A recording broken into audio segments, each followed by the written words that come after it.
Well, my name is David Blaine. I'm a GP and senior clinical lecturer here at the School of Health and Wellbeing. Really pleased to welcome Julie, who's here from the Sydney Health Literacy Lab. Actually, she's here working with colleagues, including Debbie and Katie Robb.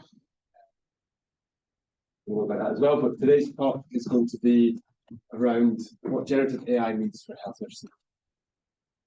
Thanks so much.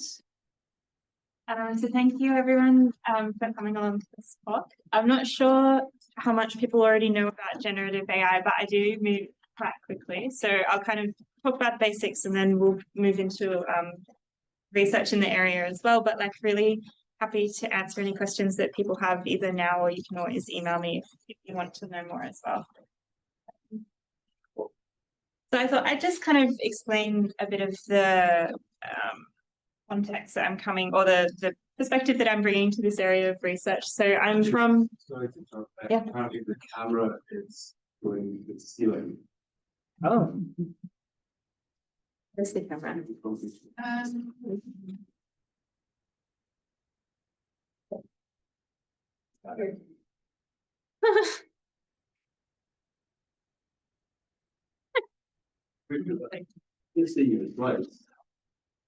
I can see what the camera's showing, but I don't know how to change it in this room. Oh, it's... So it's showing. Oh, it's showing up there. Right, hang on. Get ready to. They can see the slides. Should I kind of keep going anyway? Okay, we'll see how we go. Yeah, so I come from the Sydney Health Literacy Lab at the University of Sydney, which sits within the School of Public Health. So we're a group of behavioural scientists who work in the area of health literacy and health communication more broadly, but we also do a lot of work around shared decision-making, person-centred care, health services, and also evidence-based care, and things like overdiagnosis and overtreatment across a whole range of different health conditions. So I'm going to speak very briefly today about what health literacy is, and then move really quickly through one of the tools that I've developed as part of my work in the lab, because it kind of feeds into my personal journey with generative AI as well. And then I'll talk about generative AI and kind of a couple of examples of different pieces of research. So the first thing is, in terms of health literacy, there's lots of different definitions. This is one that I refer to a lot. So there's 4 kind of key components: accessing, understanding, appraising, and using health information and services in a way to promote and maintain good health. The really important thing to kind of think about in terms of health literacy is that we're not just focused on personal competencies, so that's where those kind of skills might fit. That's a very kind of traditional view of health literacy, but these days we also really try to think about the environment that people find themselves in. So that's, you know, the health services and clinicians that people come across, but also just what kind of information is available to them, particularly online and on things like social media. So what we know about the kind of health literacy environment is that online health information is really just too complex. So there was a systematic review that came out a couple of years ago, and the mean grade reading score was between 10 and 15. So I'll talk more about what grade reading score means, but essentially that's saying kind of mean grade reading score is somewhere around the end of high school or even university. So it's really high and too complex. And then there's another systematic review of reviews that came out this year that showed there was no improvement in grade reading score over the span of 2 decades, right? So there's a lot of work that we can do here. And just as an example that isn't focused on written health information, we know as well from a systematic review that less than half of patients discharged from ED correctly recall verbal discharge instructions. And that's kind of typically what, at least in Australia, that's typically how people are informed about what they need to do when they leave hospital. So today I'm going to be focusing on written communication, just because that's where a lot of the generative AI research kind of is at the moment. And I'll be looking at it both in terms of the information environment, and then I'll kind of talk a bit about skills building towards the end as well. All right, so I've already mentioned that the health information available online is too complex. where I said that it was kind of typically above high school, so year 12 or above grade reading level in Australia. We're aiming for grade 8, so kind of early high school. We've had policies in place for a really long time that say that we need to use easy to understand everyday words for health information. We have really good comprehensive health literacy and plain language guidelines that exist. Everything is kind of there for the work to be done, but it's just not happening. And I think one of the tricky things about the guidelines is that they're very subjective. So they'll say things like use common everyday language, but when you're a health professional, it's really kind of hard to know what counts as medical jargon and what doesn't. So a really kind of I guess maybe an obvious solution is to have online tools that can help with this process. Surprisingly, even before ChatGPT came out, there were a lot of online tools, but they haven't really been evaluated well. So they're either designed outside of a health context and don't have that kind of underlying data specifically for health, or they haven't had a rigorous evaluation at all. So someone's put something together but just said this is kind of good enough. So to address this gap, we thought we could do something better. So we created the Health Literacy Editor, which is an online tool. You can check it out using the QR code, or you can Google Health Literacy Editor and it will turn up. But the idea here is that we've taken lots of different plain language and health literacy guidelines, and wherever we could program the guideline into something that was objective and measurable, we've tried to do that. So I'll go through these, but the main features are readability, complex language, and passive voice. So it gives you these global assessments of the text, and then on the left-hand side, you can see there's a lot of highlights on specific words and sentences. So that's telling you where you can actually work on the text to improve those scores as well. So we'd had really good positive feedback about this, but we hadn't really evaluated whether people can actually act on the advice that we're giving them. We can have amazing, wonderful, sophisticated assessments, but if people can't actually improve the text based on those assessments, then it's not really doing its job in a practical sense. So to evaluate the editor, we used a randomized controlled trial. We recruited 181 Australian health information providers, and we asked them to revise 3 pieces of health information, so 600 words in total. They started off at grade 14, so pretty typical of what we see across 3 different topic areas. And we compared people who used the Health Literacy Editor and got a 30-minute training session with it, or control, so kind of the usual processes for developing health information. All right, so the main outcome was grade reading score. So that was the top one that you saw on the right-hand side for the screenshot of the Health Literacy Editor. It's a really, really rough estimate of how complex a piece of health information is, but it's the most widely used across all kind of health literacy and health communication research. The particular formula that we used is based on the number of long words and sentences. So you can imagine why that means that it's actually a really rough estimate of text complexity, because that's not everything. And the particular formula that we use will flag anything longer than 3 syllables as a complex word, which means things like favorite or family, or things that might otherwise be common. But generally speaking, it's a good rough estimate. We also looked at complex language. So this tells you the proportion of the text that contains jargon or words that are uncommon in English or acronyms. And we defined uncommon words using a really large database that's used to support teaching English as a second language. So the idea there is that the words might not be familiar to someone who's learning English as their second language. And then the third assessment from the editor itself was the passive voice. So it will give you the number of passive voice. I don't have time to go into kind of what that means exactly, but it's a more formal grammatical construction that turns up a lot in medical and scientific writing, whereas conversational language tends to use more of the active voice.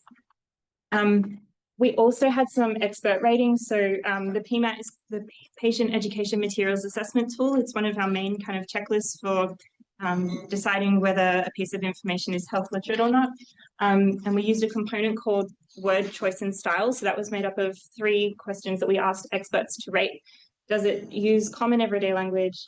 Does it define medical terms the first times they're used and avoid using medical terms generally?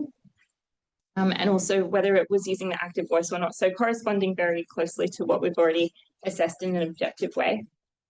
And then we also wanted to check if it the text that had been revised had the same key messages, because you could just simplify the text by completely changing it and putting something else in there. So that was very important. And then lastly, our experts didn't know which group the person had been allocated to, so either intervention or control. So just really quickly, these are what our findings were. So the original texts were an average of grade 14, and people in the control group were able to bring those texts down to an average of 12.5. And they were using things like Microsoft Word and Google and a thesaurus or dictionary, a couple of people using ChatGPT.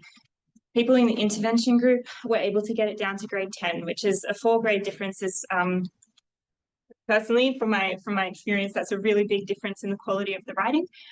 This is also just looking at intention to treat. So everyone who was allocated to an intervention condition, but not everyone submitted an actual revised text for whatever reason. And so if we look at just the people who submitted a revised text, you can see that people in the intervention group using the health literacy editor were actually able to get it really close to that grade 8 target. We saw the same pattern of results across all of our secondary outcomes as well, and there was no change in the retention of key messages. So a really kind of good demonstration of the effectiveness of the editor there.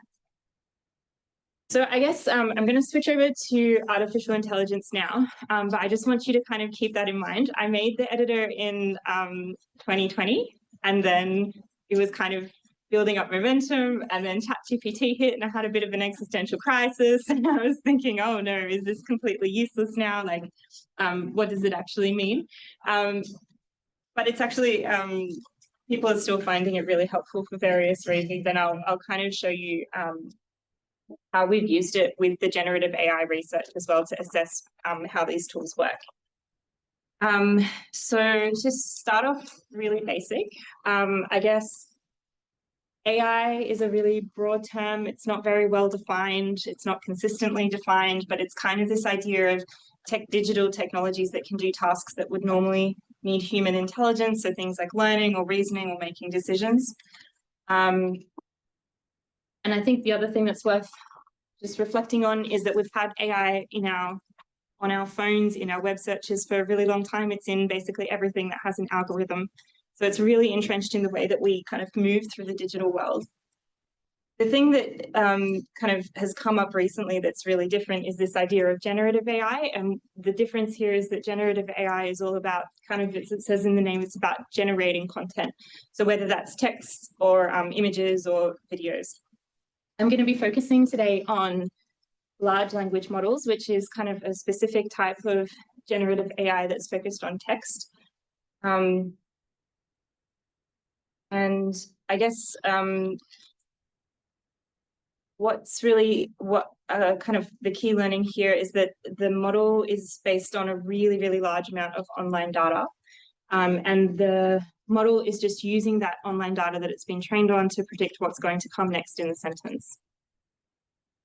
So if I give you an example, we've got people with type 1 diabetes need a medicine call. Some of the candidates might be insulin, metformin, glucagon, or paracetamol.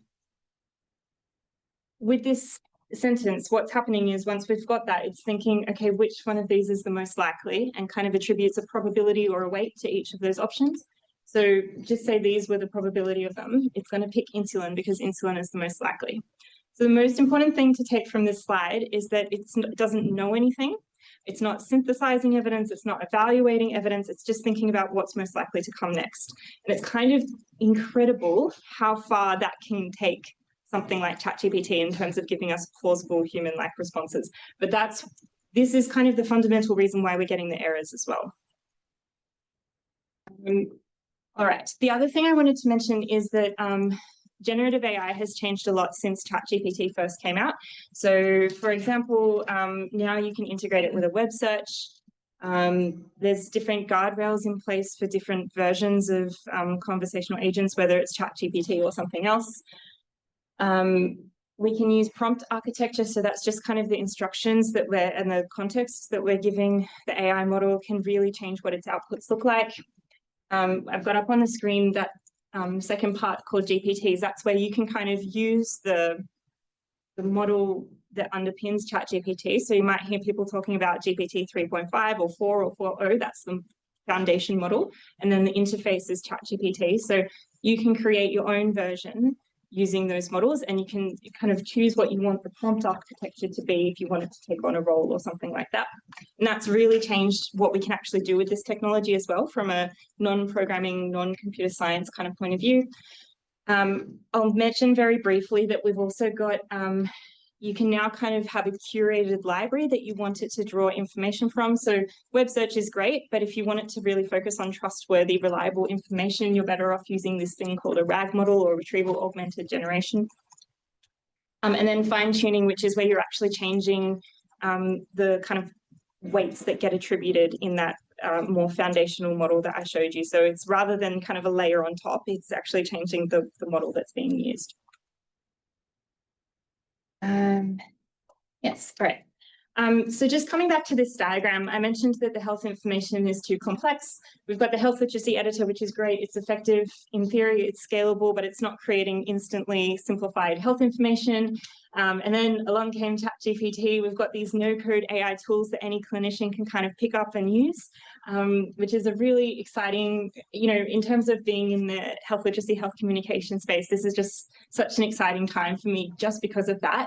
But on top of that, we've got this urgency because it's not like this is kind of happening in a vacuum in health services. We've also got people actually out there in the community using ChatGPT for health information at the same time. So it's potentially a new source of kind of misinformation or risky information or good information that people have access to.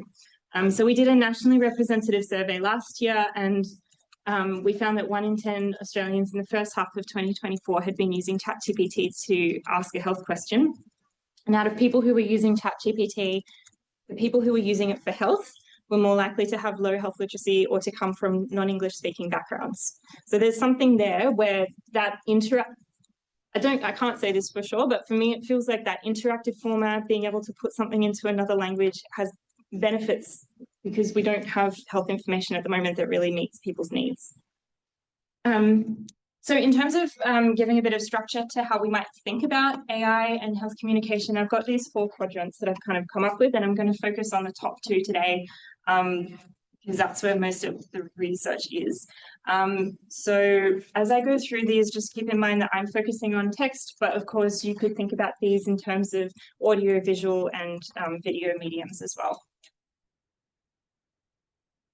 All right, so the first domain that I wanted to focus on was scalable, accessible communication. So there is good evidence that generative AI can help with simplifying existing health information. It's gotten better over time, so the newer models are working better. When you have like the starting text and you know that that starting text is accurate, it tends to be reasonably accurate when you ask it to simplify. But the performance can depend on things like the prompt, which I'll talk about in a minute from one of my studies. It can depend on what material you're actually putting into ChatGPT, and it can depend on that foundation model, the large language model that we're using as well. So really early on, we used an early version of ChatGPT, so 3.5, to simplify 26 pieces of online health information. And we looked at, we also did a lot of piloting of different prompts to help it simplify that information. We thought of these as 2 broad categories. One was that we would describe who the target audience was that we were trying to rewrite the text for. So it might be people with low literacy, and that's the one we ended up using, and we found that the best. The other category of prompts is kind of listing out what all the health literacy principles were. So use common everyday language, write in the active voice, use short words and sentences, things like that. And what we found, at least with this early model, is that it was much more effective to talk about who the target audience was than to list out what those principles were. I think it's a little bit more mixed now, but that's kind of just speaking to the fact that these things are always changing. Then we use the health literacy editor to assess the outputs, which you're familiar with now, which is great. So overall, we saw that the grade reading score went from 12.8 down to 11.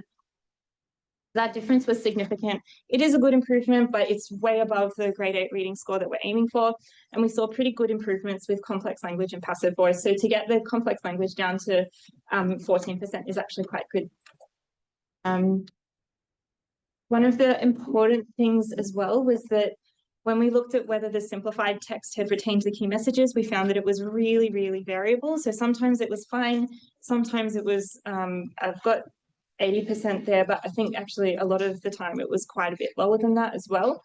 So that's something to keep in mind if you are using ChatGPT to simplify your health text. Whenever I teach, you know, writing in plain language, I always say to people, you have to have a really clear idea of what the key messages are, because otherwise when you simplify the text, you might be focusing on kind of the wrong elements and those key messages won't come through.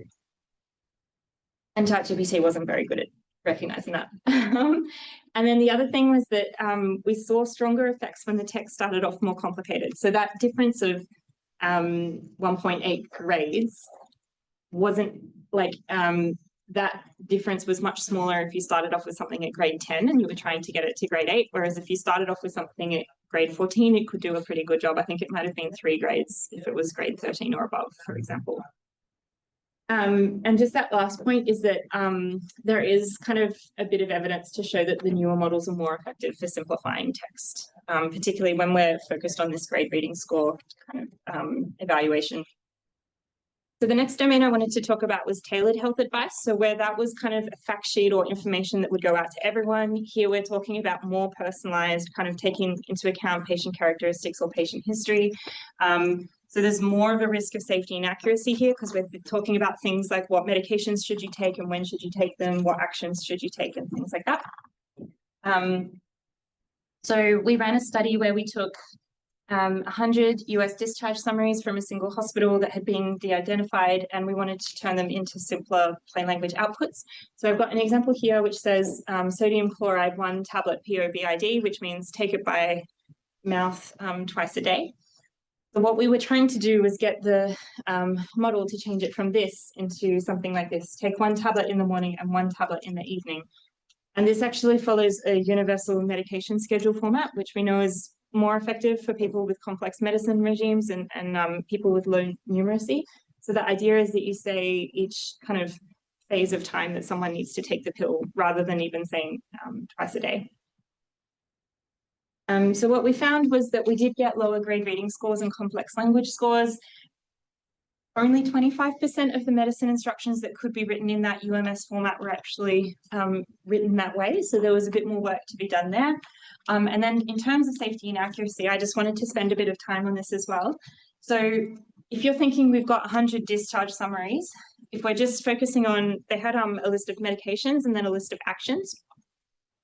So in terms of the medications, 90% of the discharge summaries had no missing medications, 97% had no extra medications, so that means 3% had extra medications added into the medication list. And we would call this a hallucination, sometimes you might see. And then across the discharge summaries, 85% of the medicine lists in those discharge summaries were correctly summarized.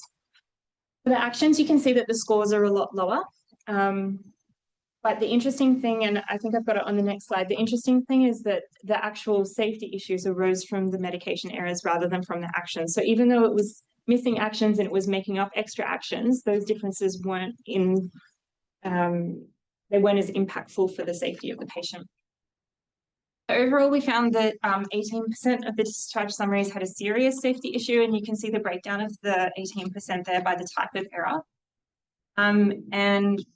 There's some other studies that have kind of looked at this as well, and they found similar issues with the safety errors. So for whatever reason, this is a harder task for the GPT, for large language models than just kind of simplifying static patient information. I think it kind of makes sense because if you think about what the training data is, which is whatever is on the internet, there's a lot of patient fact sheets out there and general health information, whereas this kind of level of tailored information is not really accessible. So this is a diagram of the errors, and I just wanted to point out the examples. So the first one was a medication error where it's saying, INH, IHBID, which means inhale using the inhaler twice a day.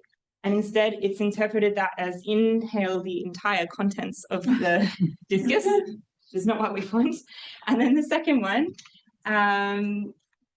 is an action error. So the patient was instructed to follow up with their primary care provider in the next few days about hypertension management, so HTN management, and that message was completely missing from the output as well. So just to give you a sense of kind of what these errors looked like.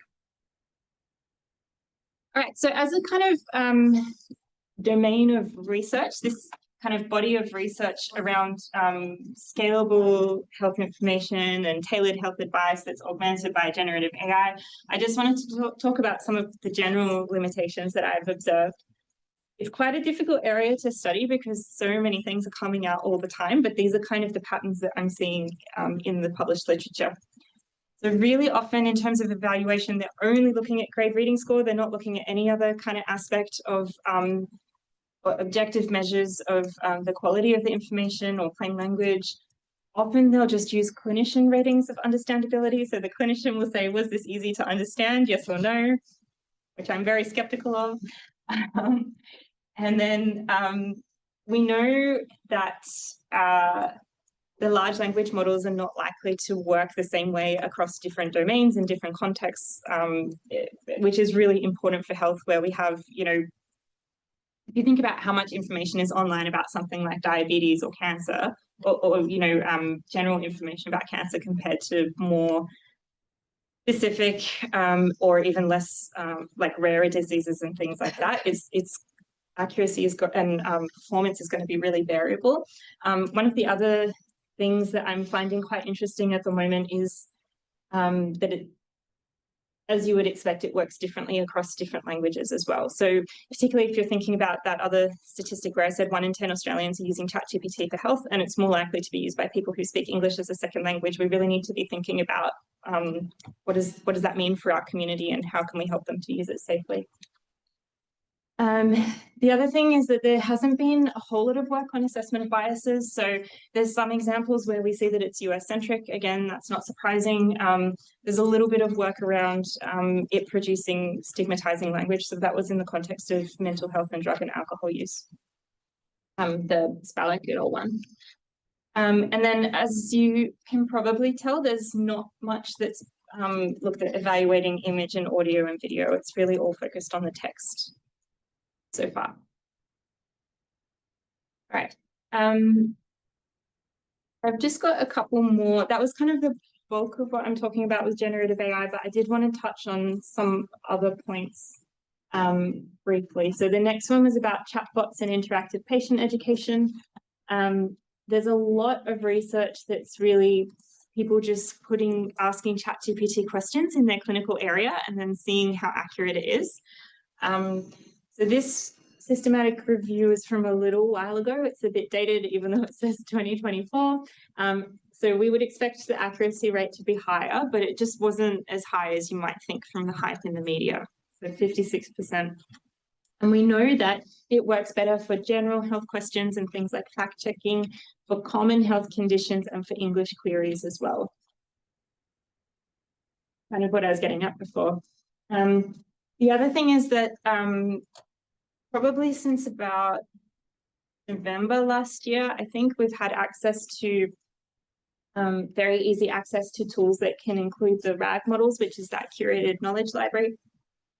We know that this vastly improves the performance, but I guess if you're looking at tools that use these, they can still have errors. They're not completely foolproof. They're fundamentally still working with that probabilistic kind of mechanism to figure out what word comes next. And if there are incorrect sources or there's ambiguity in the text, that can also be a source of errors as well. Cool. And then just to finish off, I wanted to just speak a little bit about patients and people in the community using generative AI tools. So if you compare it to kind of looking at online web pages, you're missing a lot of the cues for credibility.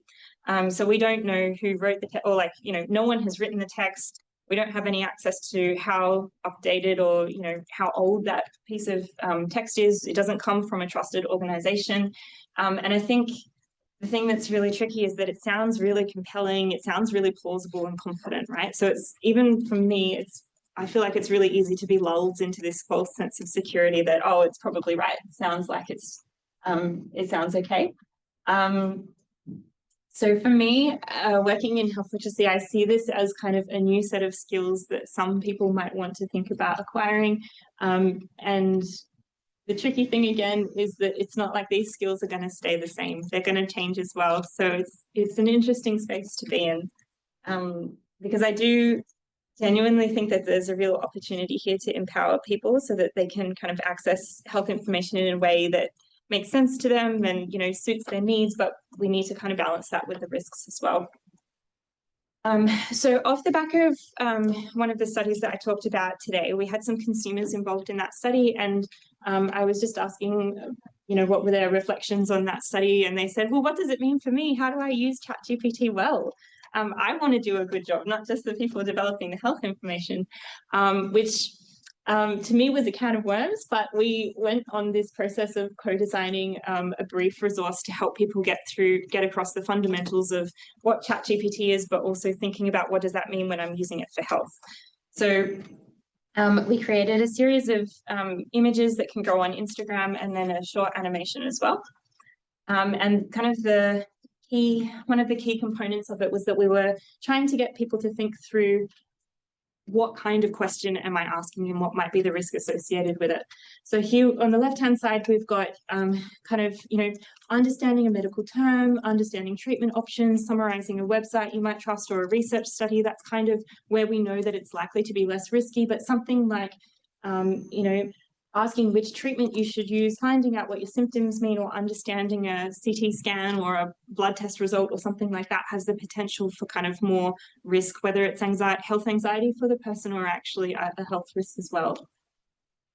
So from this study, we've got the results with a preprint, and what we found was that when people were exposed to the animation or the images, so either version of the resources, their intentions to use ChatGPT for, I should say, I'll take a step back.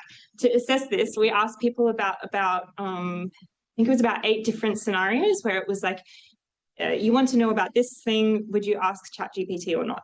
And so the outcome here is intention to use ChatGPT across those scenarios, and we divided them into ones that were lower risk, so that kind of, I want to understand what this medical term means, I want to understand what my treatment options are, versus interpret this blood test result for me, what do my symptoms mean? And you can see here really clearly that it really did help people reflect on those higher risk questions in terms of whether they'd use ChatGPT or not.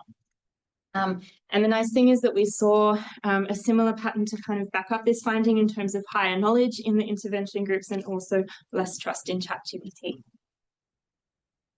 So that's everything. I know it was really fast and a lot of information. So I've kind of, these are the publications that I've got, but I've also got a resource list at the end in case you want to follow up on any of the other papers as well. So yeah, thank you.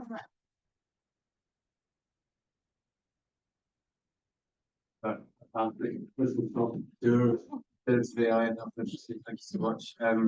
Anyone with any questions in the room?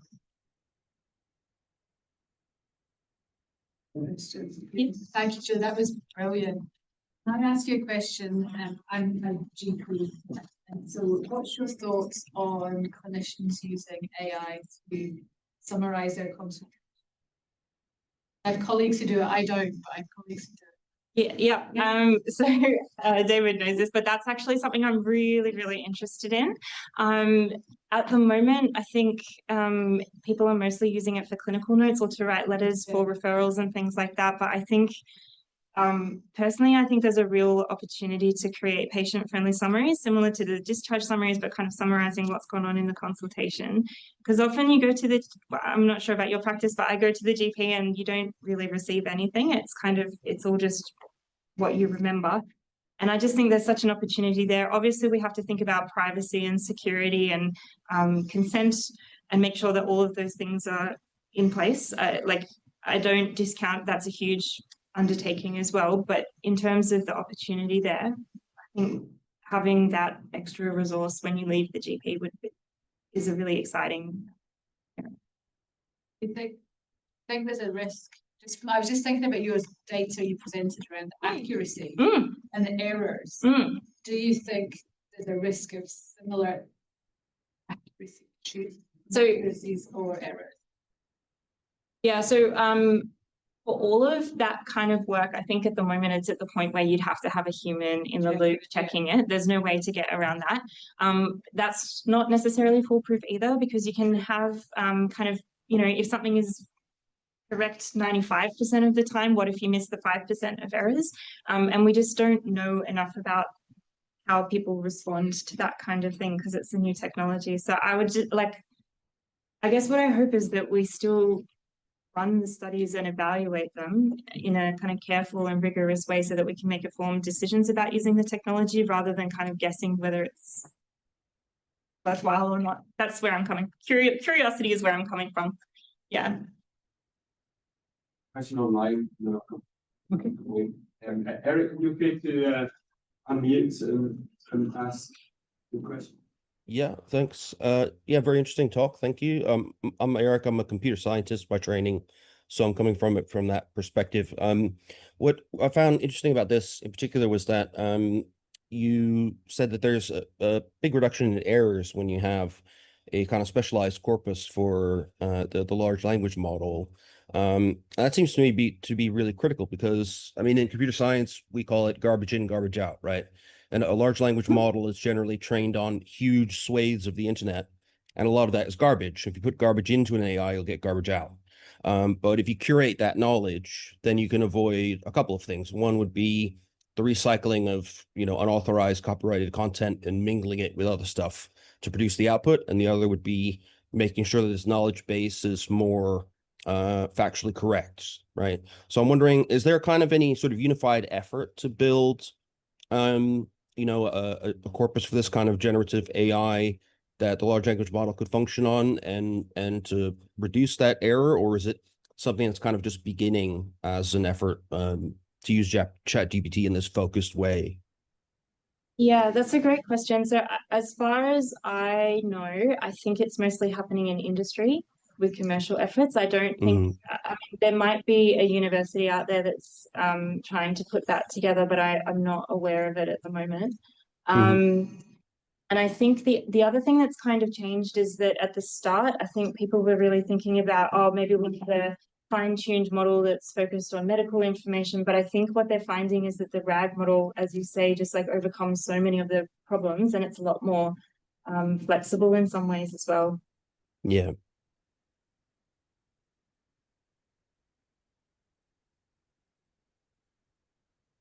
Any question? I suppose I just had a comment just following on from your comment. So I work in intellectual disabilities, and I just think there's so much potential, particularly for individuals with intellectual disabilities going to the GP and to have that sort of option of having a lay summary of the outcome, because often we've spoken to people and they have no idea what the outcome is, because GPs understandable, you don't have a lot of time. But also then you get your prescription and they don't understand what that prescription means. And it's like, so there's fear of taking the medication just because they don't understand it, and then they don't take it, and then it's just that sort of spiral. So I just think it's really fascinating and quite exciting what the possibilities are. And like the opportunity to tailor just from a click, right? Like if you have a plain language template that you use for your general community, and then you have an easy read template that you have for people with intellectual disability, like, yeah. And hospital clinics as well. Yeah. Hopefully more. I'm even so I have a lot of contacts in Western Sydney where it's really there's a lot of different cultural groups there, and one of the groups is Tamil, and I have a colleague who's a GP who's Tamil speaking, and she just like there's not enough people in Australia that that health information is routinely translated into Tamil. So to be able to give her patients, like she speaks to them in Tamil and she can check something that's written in Tamil for accuracy, but to be able to give them something that they can actually read in their own language is so powerful. Whether or not the large language model is at a point where it can do that for that particular language is another thing, but I just want to put some data out there so that we can benchmark and see those improvements over time, I guess. And again, so just thinking about other students, so we've got a Chinese student looking at migrants over in Scotland, and one of the big issues is around the communication and understanding, again, the health literacy, and not having someone who speaks in their native language or who can translate the information. So again, so much potential. And Chinese is a great example because it actually works quite well with the large language models. It's kind of Spanish and Chinese, there's quite a lot of research in that area, and I think the models.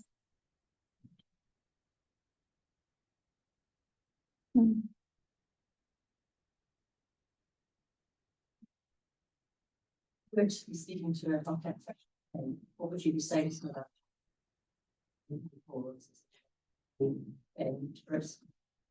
That's a good question. I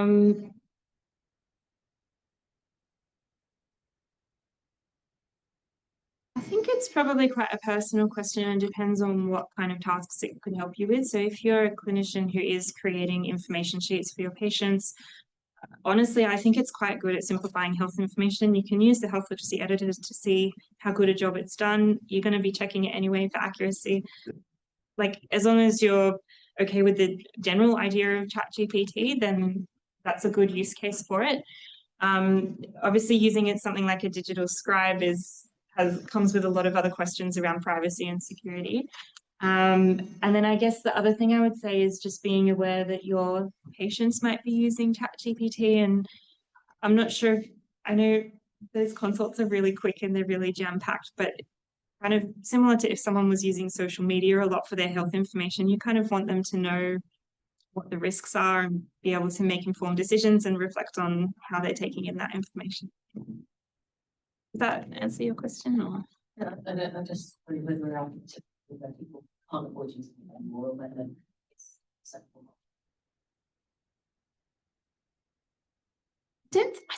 I mean, because some people have really like kind of ethical concerns about using ChatGPT. You've got the environmental impact and you've also got the copyright issues.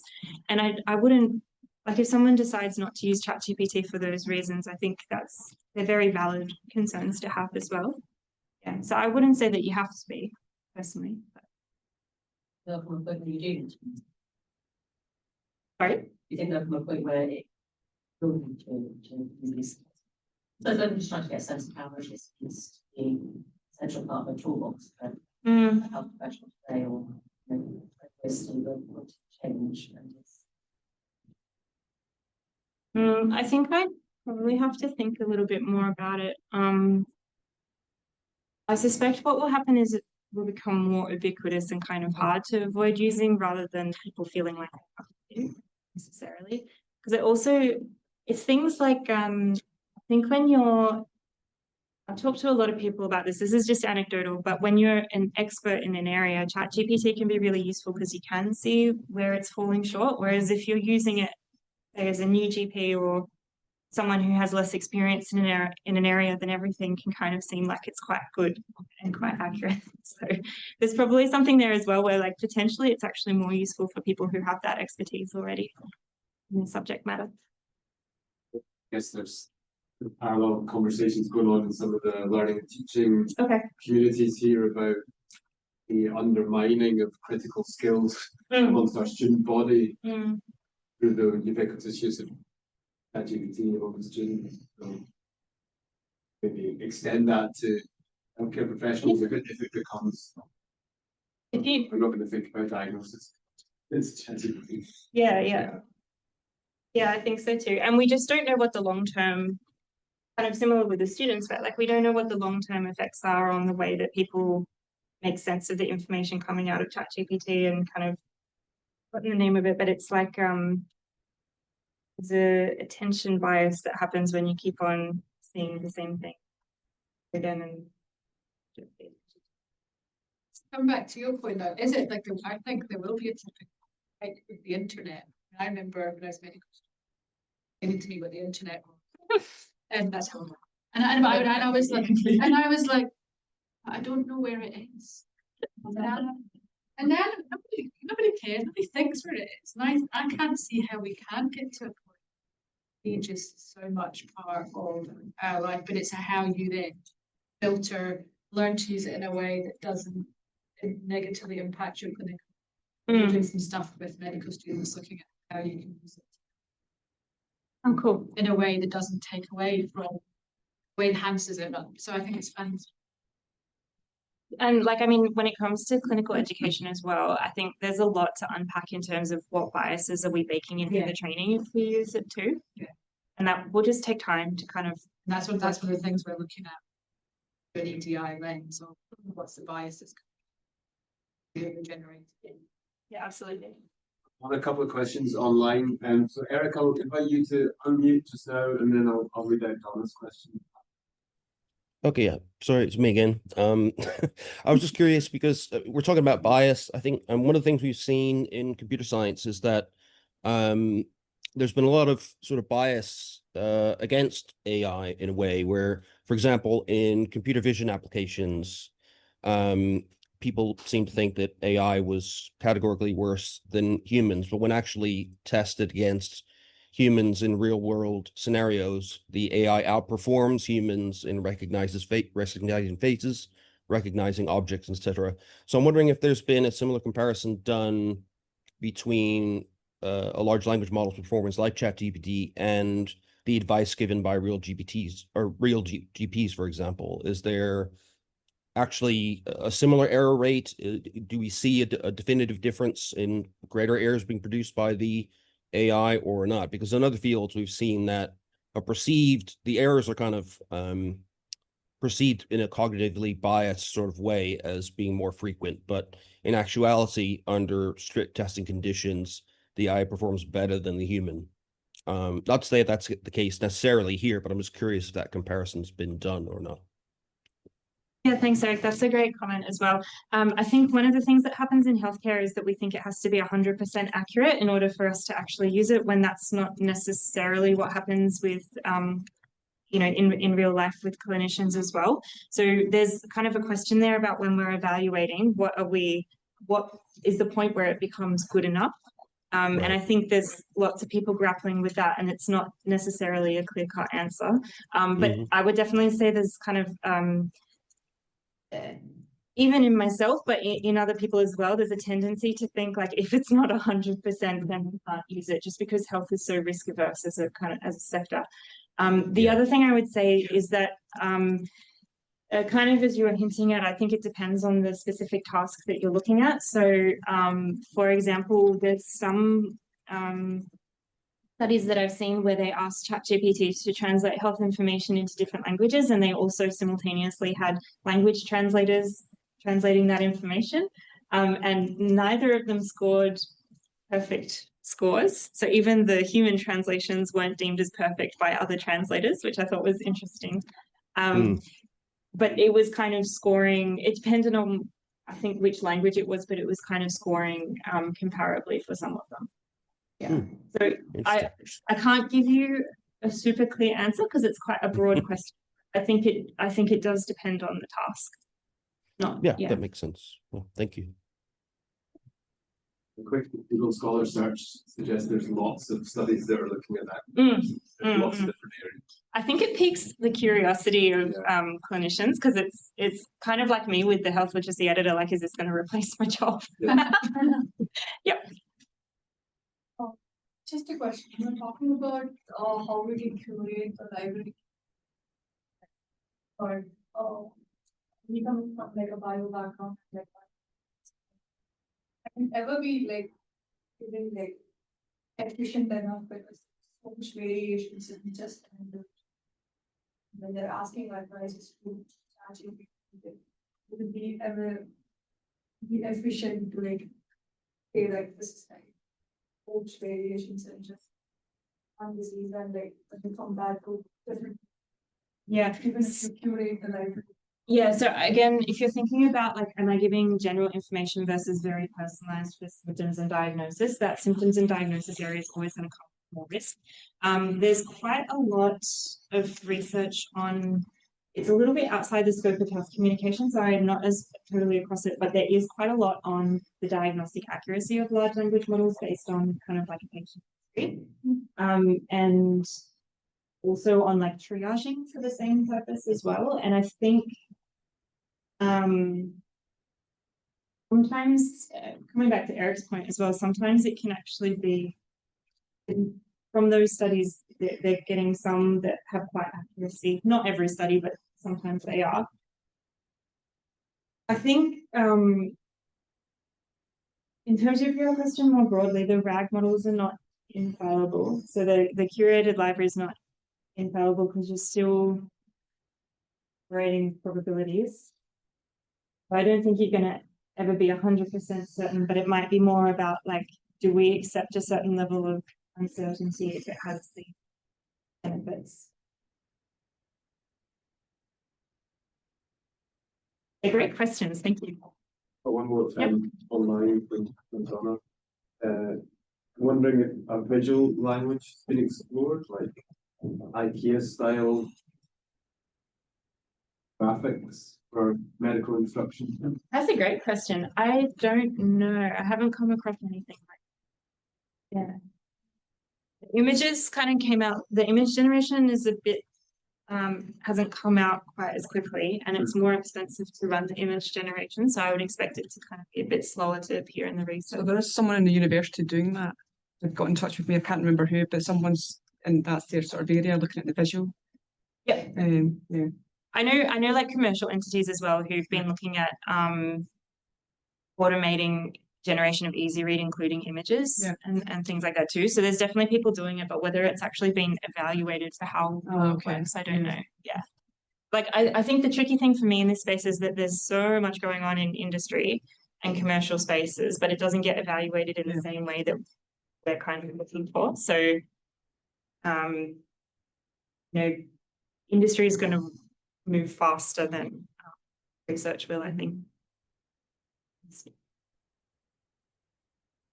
Another couple of comments here. One from General Masterson, who's a vet, but I imagine other medical professionals might feel the same in terms of benefits are exciting, but feeling uneasy about AI essentially recording, transcribing consultations. Yep. How this could be compared to clinical notes. What are the potential legal implications of this when it comes to disputes or mistakes? Yeah, it's going to depend on the specific company and what the arrangements are that they have and what protocols they have in place. So I was looking at one recently, and I think it's things like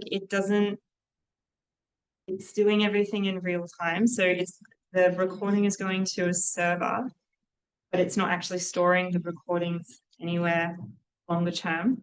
And then I think it had like specific specifications about subpoenas and that. So I think it's really specific to the particular technology. And the hard part from a clinician's point of view is that like we're not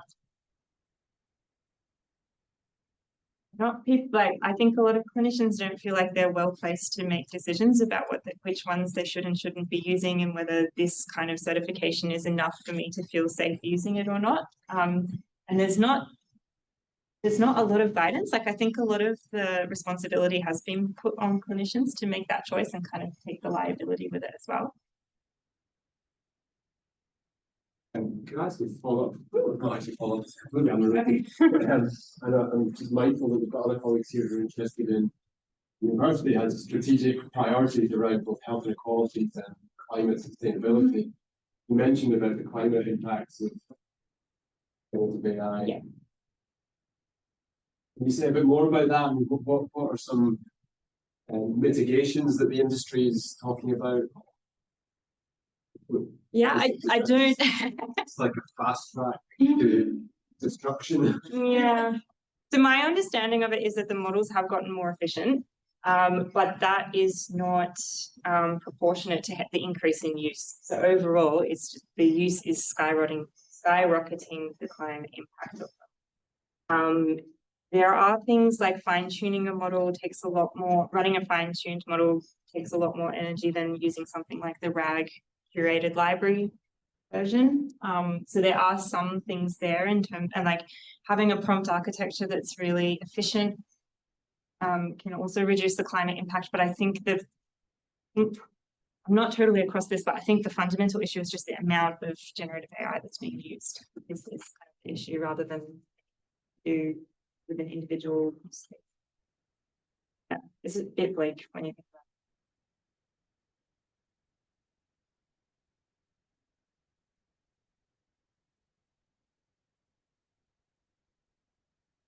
it. Minutes, if anyone's got any burning questions, now's your chat. I guess just on the climate change, I think there's like a fuller picture that is about the cost of the healthcare that we do provide to people when they're sicker and when they have problems with medication and things like that. And I haven't seen any studies that I don't think I've seen any studies. There might be some out there, but that try and balance generative AI versus like high value care versus kind of low value care, I guess. In a way that you would do within that area of research. And I'm sure that those kind of things will come out, but I think it is a question that we need to, it's part of deciding whether, yes, this tool is worth using or not. Yeah. So do you mean in terms of like the climate calculus? Yeah. Do the benefits in terms of efficiencies, for instance, outweigh the... Yeah, in the same way that a lot of evidence-based healthcare and high value care is now starting to bring in the climate impact into that decision making as well. I think it's kind of part of the same question. I think the last couple of comments online are just to thank you for a really interesting talk. Julie, really appreciate you being here and collaborations with colleagues. And yeah, if you could join me. And Julie very kindly offered to share the slides as well. So if you weren't able to capture any of those references or want to follow up, the recording is also going to be put up on our FHW YouTube page. So I want to congratulate you on bringing attention by us so clearly. I think that's Oh, thank you. the explanation I've ever had. So Oh, great. very, very grateful. That's needed a lot more. Oh, great. My pleasure. Yeah. Thanks, everyone.